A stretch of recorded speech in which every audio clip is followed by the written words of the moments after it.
These are the week 2 lecture notes. We're focusing solely on one author this week, and that is Jonathan Edwards. We're going to read a personal narrative from Jonathan Edwards, and then his famous fiery sermon, Sinners in the Hands of an Angry God. And so Jonathan Edwards was born 54 years after John Winthrop died. So the only knowledge he would have had would be studying John Winthrop's writings and his journals.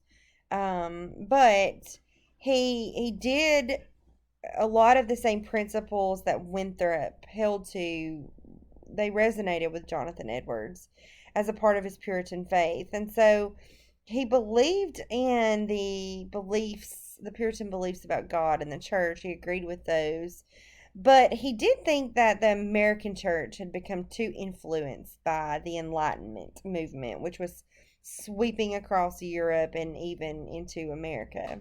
So Edwards, along with Isaac Newton, John Locke, they desired to see a revival occur in the hearts of the people in the colonies, as well as in England. So they felt that the universe was arranged in an orderly system, and that by the application of reason and intellect, human beings were capable of comprehending that system. I don't know why I said apprehending there.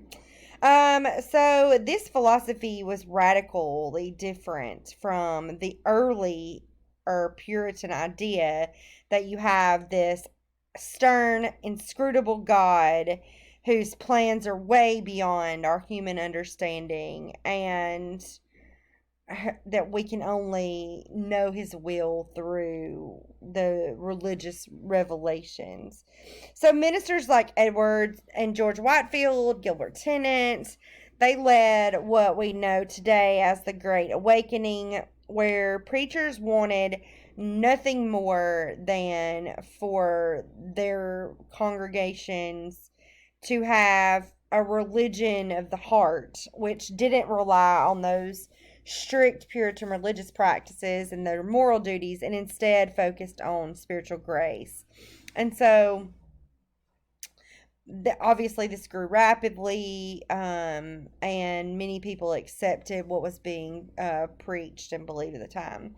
So, Edwards preached many a fiery sermon, which utilized the Puritan system of simple language to get points clearly across.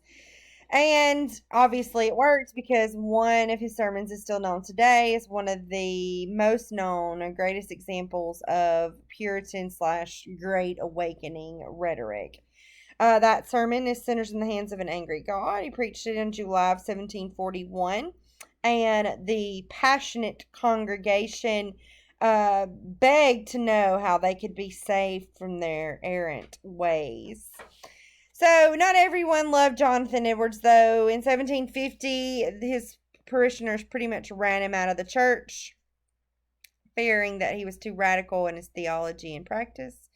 After leaving, he took several positions, including missionary to the Housatonic Indians. And he was the president of what we now know as Princeton, the College of New Jersey, before he died at age 55 due to reaction to the smallpox vaccine. So focus on Sinners in the Hands of an Angry God and personal narrative is our readings of this week, and we'll pick up with some text notes screencast on both of those texts.